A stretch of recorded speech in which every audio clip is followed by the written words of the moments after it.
दर्शकों, news today के इस बुलेटिन में आपका स्वागत है, जहां हम चर्चा और विश्लेषण करते हैं आज की महत्वपूर्ण खबरों का। आज की मुख्य सुर्खियां इस प्रकार हैं। यूरोपीय संघ की संसद ने आर्टिफिशियल इंटेलिजेंस को विनियमित करने वाला दुनिया का पहला प्रमुख अधिनियम पारित किया। कैबिनेट ने भारत मध्य पूर्व यूरोप आर्थिक गलियारे पर यूएई के साथ अंतर सरकारी फ्रेमवर्क समझौते को मंजूरी दी। केंद्रीय मंत्रिमंडल ने भारत और भूटान के बीच अलग अलग समझौता ज्ञापनों पर हस्ताक्षर को मंजूरी दी।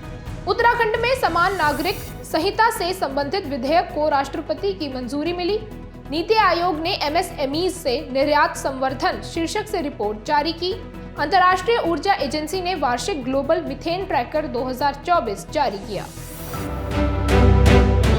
चलिए अब खबरों की चर्चा विस्तार से करते हैं और सबसे पहले रुख करते हैं आज की पहली मुख्य खबर की ओर।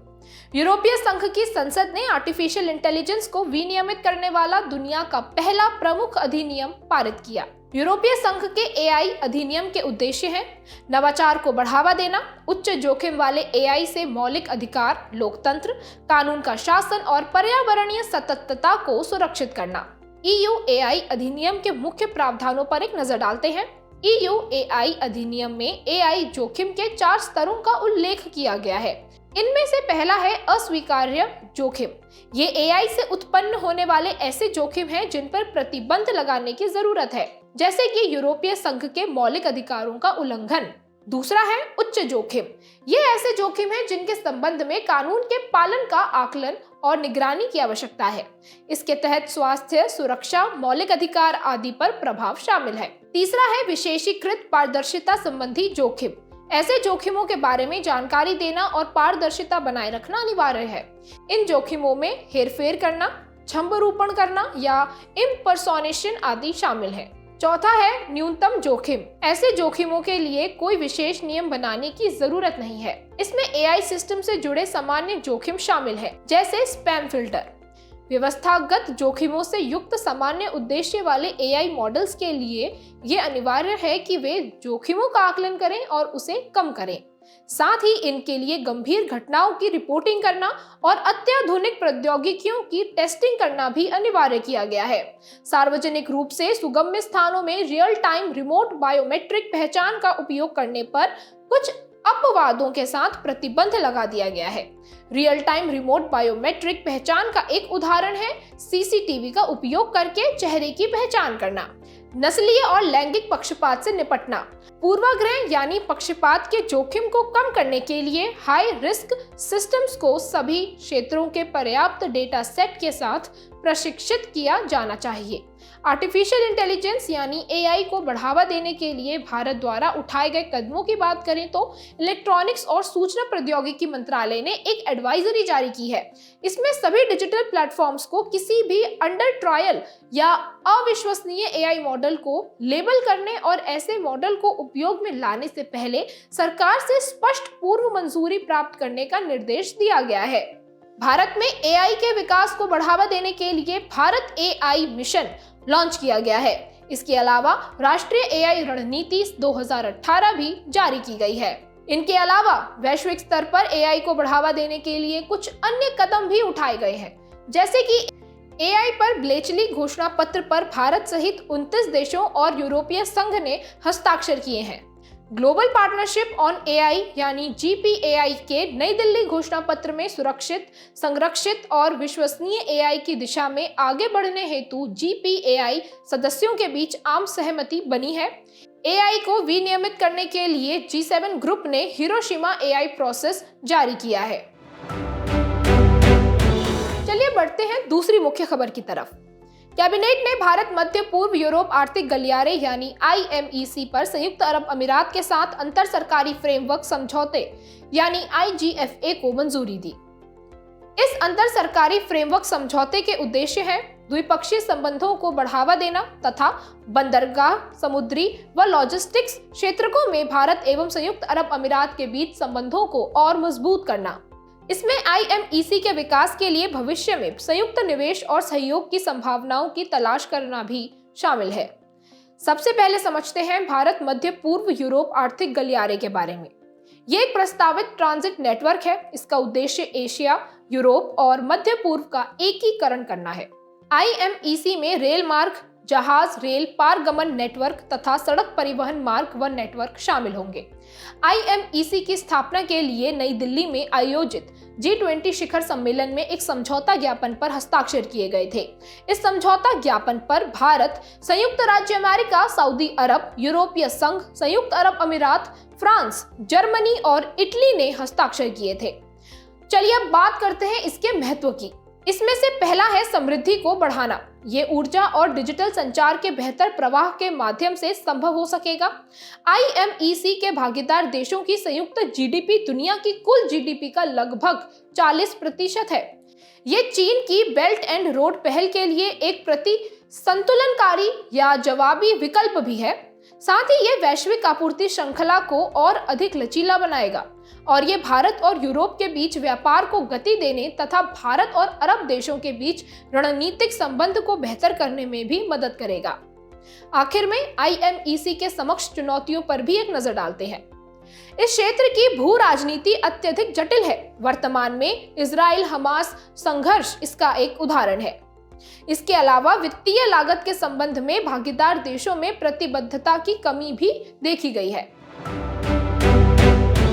बढ़ते हैं तीसरी मुख्य खबर की तरफ। केंद्रीय मंत्रिमंडल ने भारत और भूटान के बीच अलग अलग समझौता ज्ञापनों पर हस्ताक्षर को मंजूरी दी। सबसे पहले बात करते हैं हस्ताक्षरित MOUs से संबंधित क्षेत्रक और उनके महत्व की। इसमें से पहला है पेट्रोलियम और संबंधित उत्पादों की सामान्य आपूर्ति। इसका उद्देश्य दोनों देशों के बीच हाइड्रोकार्बन में व्यापार को बढ़ावा देना और भूटान को पेट्रोलियम की सुरक्षित आपूर्ति सुनिश्चित करना है। दूसरा है ऊर्जा दक्षता और ऊर्जा संरक्षण। इसके तहत स्टार लेबलिंग कार्यक्रम को बढ़ावा देकर भूटान की उसके घरेलू क्षेत्र में ऊर्जा दक्षता को बढ़ाने में सहायता की जाएगी।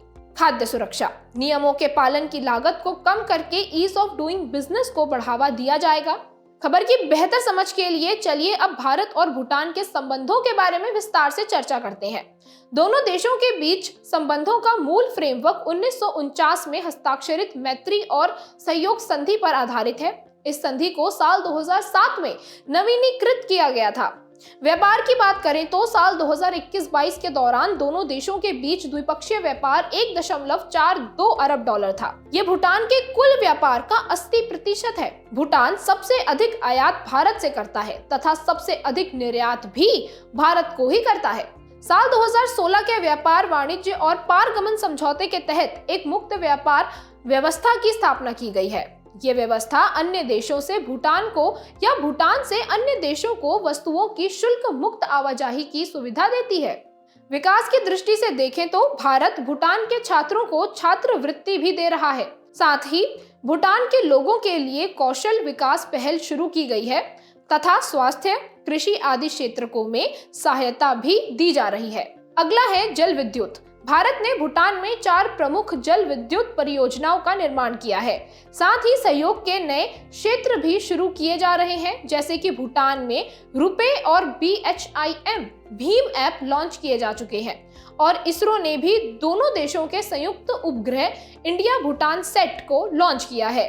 आखिर में दोनों देशों के द्विपक्षीय संबंधों में क्या क्या चुनौतियां मौजूद हैं, इस बारे में भी जानकारी प्राप्त करते हैं। डोकलाम पठार को लेकर भूटान और चीन के बीच प्रत्यक्ष वार्ता से भारत की चिंताएं बढ़ गई हैं।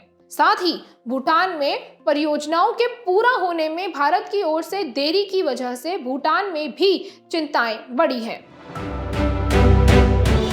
बढ़ते हैं चौथी मुख्य खबर की तरफ। उत्तराखंड में समान नागरिक संहिता यानी UCC से संबंधित विधेयक को राष्ट्रपति की मंजूरी मिली। इस विधेयक के अधिनियम बन जाने पर अब उत्तराखंड स्वतंत्रता के बाद समान नागरिक संहिता को अपनाने वाला देश का पहला राज्य बन गया है। इससे पहले गोवा भारत का एकमात्र राज्य था जिसने UCC लागू की थी। हालांकि गोवा में UCC की शुरुआत 1867 में पुर्तगालियों द्वारा पुर्तगाली नागरिक संहिता के कार्यान्वयन के साथ हुई थी। चलिए सबसे पहले UCC को समझते हैं। UCC एक ऐसे एकल कानून को कहते हैं जो सभी नागरिकों के व्यक्तिगत मामलों पर लागू होता है, भले ही उस व्यक्ति का कोई भी धर्म हो। इन व्यक्तिगत मामलों में विवाह, तलाक, गोद लेने, विरासत, उत्तराधिकार आदि शामिल है। संविधान के अनुच्छेद 44 के अनुसार राज्य भारत के संपूर्ण राज्य क्षेत्र में नागरिकों के लिए एक समान नागरिक संहिता लागू करने का प्रयास करेगा। इस अधिनियम की मुख्य विशेषताओं पर एक नजर डालते हैं। पहला, ये कानून उत्तराखंड के जनजातीय समुदायों को छोड़कर राज्य के शेष सभी निवासियों पर लागू होगा। साथ ही लिव इन रिलेशनशिप का पंजीकरण कराने का प्रावधान इसमें किया गया है। ये कानून जीवित पति या पत्नी होने के बावजूद दूसरे विवाह करने पर रोक लगाता है। इतना ही नहीं, ये सभी वर्गों के पुत्र और पुत्रियों के लिए संपत्ति के समान अधिकार का प्रावधान भी करता है। अब ये समझते हैं कि आखिर यूसीसी की आवश्यकता क्यों है। इसमें से पहला कारण है समानता सुनिश्चित करना। वर्तमान में विभिन्न समुदाय अलग अलग पर्सनल लॉज यानी व्यक्तिगत कानूनों द्वारा शासित होते हैं। दूसरा कारण है महिलाओं के साथ न्याय करना। समुदायों के पर्सनल लॉ धर्म और प्रथा पर आधारित है और ये पुरुषों के पक्ष में होते हैं। यूसीसी लागू होने से लैंगिक आधार पर न्याय सुनिश्चित होने की अपेक्षा है। तीसरा कारण है राष्ट्रीय एकता। यूसीसी धर्म को सामाजिक संबंधों और पर्सनल लॉ से अलग करेगा। इससे समाज में समानता और सद्भाव सुनिश्चित होंगे। मोहम्मद अहमद खान बनाम शाह बानो बेगम 1985 मामले में सुप्रीम कोर्ट ने भी ऐसा ही फैसला सुनाया था। आखिर में यूसीसी को अपनाने में कौन सी चुनौतियां सामने आ रही हैं, इस बारे में भी जानकारी प्राप्त करते हैं। बहुलता और विविधता। अलग अलग धर्मों की विशाल विविधतापूर्ण प्रथाएं यूसीसी पर आम सहमति बनाना मुश्किल बनाती हैं। साल 2018 में भारत के विधि आयोग ने राय दी थी कि यूसीसी देश में इस समय न तो आवश्यक है और न ही वांछनीय है। भारतीय पंथ निरपेक्षता। यह धर्म और लोगों की विविधता पर आधारित है। अल्पसंख्यकों की चिंताएं, उन्हें उनकी पहचान खोने और हाशिए पर धकेले जाने की आशंका है। यह भारतीय संविधान के कई प्रावधानों के अनुरूप नहीं है। ऐसा इस कारण है क्योंकि संविधान कई जनजातियों की स्थानीय प्रथाओं को सुरक्षा प्रदान करता है। चलिए बढ़ते हैं पांचवी मुख्य खबर की तरफ। नीति आयोग ने एमएसएमईज यानी सूक्ष्म, लघु और मध्यम उद्यम से निर्यात संवर्धन शीर्षक से रिपोर्ट जारी की। इस रिपोर्ट में एमएसएमई क्षेत्र से निर्यात के अवसरों को रेखांकित किया गया है। लकड़ी के उत्पादों और हथकरघा वस्त्रों की विशेष सुंदरता तथा सांस्कृतिक पहचान से जुड़े होने के कारण इनके निर्यात की अपार संभावनाएं हैं। अन्य देशों में प्राकृतिक और संधारणीय उत्पादों की मांग भी बढ़ रही है।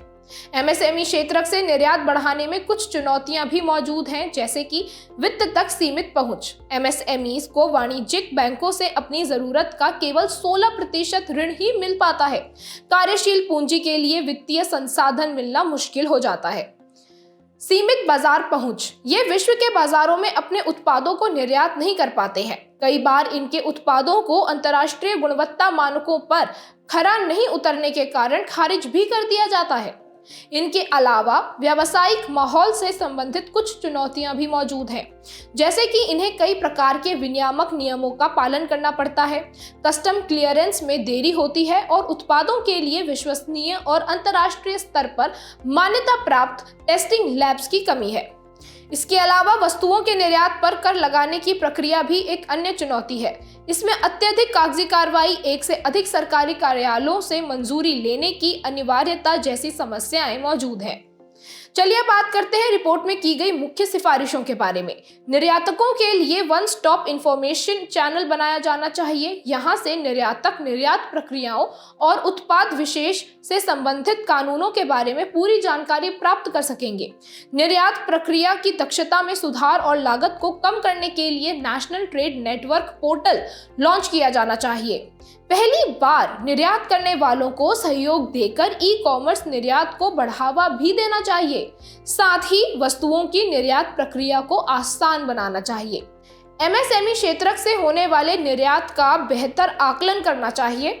इससे सुधार के क्षेत्रों की पहचान और नीतिगत उपायों की समीक्षा की जा सकेगी। सूक्ष्म, लघु और मध्यम उद्यमों की परिभाषाएं और मानकों के अनुसार सूक्ष्म उद्यम के लिए निवेश का आधार 1 करोड़ रुपए से कम है और इसका वार्षिक टर्नओवर 5 करोड़ रुपए से कम होना चाहिए। लघु उद्यम के लिए निवेश का आधार 10 करोड़ रुपए से कम है और इसका वार्षिक टर्नओवर 50 करोड़ रुपए से कम होना चाहिए। मध्यम उद्यम के लिए निवेश का आधार 50 करोड़ रुपए से कम है और इसका वार्षिक टर्नओवर 250 करोड़ रुपए से कम होना चाहिए। बढ़ते हैं आखिरी मुख्य खबर की तरफ। अंतर्राष्ट्रीय ऊर्जा एजेंसी यानी आईईए ने वार्षिक ग्लोबल मीथेन ट्रैकर 2024 जारी किया। रिपोर्ट के मुख्य बिंदुओं पर एक नजर डालते हैं। ऊर्जा क्षेत्र से मीथेन उत्सर्जन 2023 में रिकॉर्ड उच्च स्तर पर बना रहा था। जीवाश्म ईंधन जैसे तेल, प्राकृतिक गैस और कोयले के उत्पादन व उपयोग से लगभग 120 मिलियन टन मीथेन उत्सर्जन हुआ था। इसके अलावा जैव ऊर्जा का मीथेन उत्सर्जन में लगभग 10 मिलियन टन का योगदान रहा था। जीवाश्म ईंधन से लगभग 70% यानी 80 मिलियन टन मीथेन उत्सर्जन के लिए शीर्ष 10 उत्सर्जनकर्ता देश उत्तरदायी है। तेल और गैस संबंधी परिचालनों से मीथेन का सबसे बड़ा उत्सर्जक संयुक्त राज्य अमेरिका है। इसके बाद रूस का स्थान आता है और कोयला क्षेत्र से मीथेन का सबसे बड़ा उत्सर्जक चीन है। मीथेन उत्सर्जन में 75% तक कटौती हासिल करने के लिए साल 2030 तक लगभग 170 मिलियन अमेरिकी डॉलर की आवश्यकता होगी। मीथेन या CH4 एक गंधहीन, रंगहीन और ज्वलनशील गैस है और साथ ही ये एक ग्रीन हाउस गैस भी है। ये कार्बन डाइऑक्साइड के बाद ग्लोबल वार्मिंग में दूसरी सबसे बड़ी योगदानकर्ता गैस है। ये धरातलीय ओजोन यानी ग्राउंड लेवल ओजोन के निर्माण में प्राथमिक रूप से उत्तरदायी भी है। धरातलीय ओजोन एक वायु प्रदूषक है जो मनुष्यों, जीवों और पादपों को नुकसान पहुंचाती है। खबर की बेहतर समझ के लिए अंतर्राष्ट्रीय ऊर्जा एजेंसी के बारे में विस्तार से समझते हैं। इस एजेंसी का मुख्यालय पेरिस में है। इसे 1973-74 के तेल संकट को देखते हुए 1974 में स्थापित किया गया था। इसका उद्देश्य व्यापक तेल आपूर्ति व्यवधानों के समाधान के लिए अपने सदस्य देशों की मदद करना है। इसमें 31 सदस्य देश, 13 एसोसिएशन देश और 5 एक्सेशन देश शामिल हैं। आपकी जानकारी के लिए बता दें कि भारत इसका एक एसोसिएट देश है। किसी देश को इसका सदस्य बनने के लिए OECD का सदस्य होना अनिवार्य है। साथ ही 90 दिनों की मांग के अनुरूप पर्याप्त आपातकालीन तेल भंडार भी बनाए रखना होगा। यह भंडार आयात बाधित होने पर तेल सुरक्षा सुनिश्चित करेगा। मीथेन उत्सर्जन को नियंत्रित करने के लिए भारतीय और वैश्विक स्तर पर शुरू की गई पहलों पर भी एक नजर डालते हैं। वैश्विक पहलों की बात करें तो मीथेन उत्सर्जन को कम करने के लिए विश्वसनीय डेटा प्रदान करने हेतु संयुक्त राष्ट्र पर्यावरण कार्यक्रम यानी UNEP ने इंटरनेशनल मीथेन एमिशन ऑब्जर्वेटरी स्थापित की है। साल 2030 तक मीथेन उत्सर्जन में 30% तक की कमी करने के लिए साल 2021 में आयोजित COP26 में ग्लोबल मीथेन प्लेज लॉन्च किया गया था और ग्लोबल मीथेन इनिशिएटिव मीथेन के एक मूल्यवान ऊर्जा स्रोत के रूप में उपयोग पर भी केंद्रित है। चलिए अब बात करते हैं भारत द्वारा शुरू की गई पहलों के बारे में। इसके लिए गोबरधन यानी galvanising organic bio agro resources योजना चलाई जा रही है और साथ ही राष्ट्रीय बायोगैस और जैविक खाद कार्यक्रम शुरू किया गया है। अब बात करते हैं सुर्खियों में रहे व्यक्तित्व की। हमारे आज के व्यक्तित्व हैं भीमा नायक। हाल ही में सरकार ने महान जनजातीय नेता भीमा नायक को श्रद्धांजलि दी है। भीमा नायक मध्य प्रदेश के बड़वानी जिले के ढाबा बावड़ी के निवासी थे। वे निमाड़ के भीलों के प्रमुख नेता थे। साथ ही वे पहले ऐसे क्रांतिकारी थे जिन्हें काला पानी की सजा दी गई थी। उनकी मृत्यु 1876 में हुई थी। इन्होंने ब्रिटिश सरकार के खिलाफ 1857 के विद्रोह में भील, भिलाला, मंडोई और नाइक जनजातियों के लोगों को एकजुट किया था। इतना ही नहीं, उन्होंने तात्या टोपे का भी साथ दिया था। भीमा नायक निमाड़ के रॉबिन हुड के रूप में लोकप्रिय है। ऐसा इसलिए क्योंकि उन्होंने ब्रिटिश का खजाना लूटा था और उसे गरीब लोगों के बीच बांट दिया था। 1857 की अंबागानी लड़ाई में उनकी महत्वपूर्ण भूमिका भी थी। हम भीमा नायक जी से साहस, वीरता, नेतृत्व जैसे जीवन मूल्य सीख सकते हैं। बुलेटिन के आखिर में अब बढ़ते हैं आज की संक्षिप्त सुर्खियों की तरफ। हाल ही में प्रधानमंत्री ने दिबांग बहुउद्देशीय जल विद्युत परियोजना यानी DMHP की आधारशिला रखी। ये परियोजना लगभग 2880 मेगावाट विद्युत का उत्पादन करेगी। प्रधानमंत्री ने वंचित वर्गों को ऋण प्रदान करने वाली योजनाओं का लाभ उठाने के लिए वन स्टॉप प्रधानमंत्री सामाजिक उत्थान एवं रोजगार आधारित जन कल्याण पोर्टल लॉन्च किया। सूचना एवं प्रसारण मंत्रालय ने Prasar Bharati shared audio visuals for broadcast and dissemination यानी PB शब्द और DD न्यूज व आकाशवाणी न्यूज की वेबसाइट तथा updated news on air mobile app launch किए। भारी उद्योग मंत्रालय ने देश में इलेक्ट्रिक वाहनों को अपनाने में तेजी लाने के लिए इलेक्ट्रिक मोबिलिटी प्रमोशन स्कीम यानी EMPS योजना शुरू की है। संयुक्त राज्य अमेरिका स्थित अप्लाइड AI लैब ने दुनिया का पहला autonomous AI software engineer Devin AI पेश किया है। ये एंड-टू-एंड एप्स बना सकता है और उन्हें उपयोग में भी ला सकता है। भारतीय पुरातत्व सर्वेक्षण यानी ASI और अलग अलग एजेंसियों ने एडॉप्ट ए हेरिटेज 2.0 के तहत स्मारकों को एडॉप्ट करने के लिए समझौता ज्ञापन पर हस्ताक्षर किए हैं।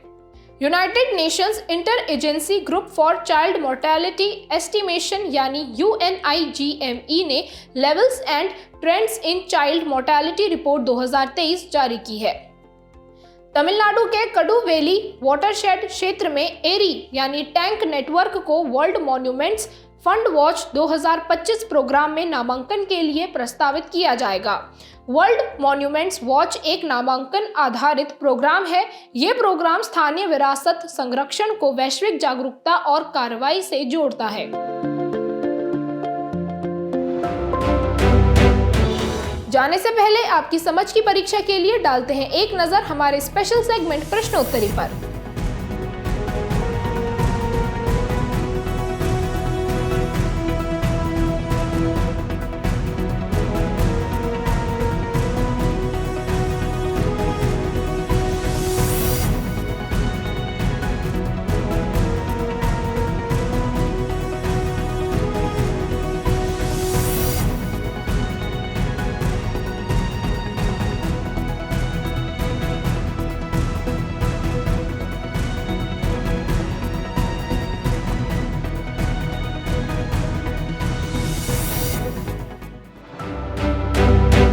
हमसे जुड़ने के लिए आपका धन्यवाद। उम्मीद है न्यूज़ टुडे का ये बुलेटिन आपको पसंद आया होगा।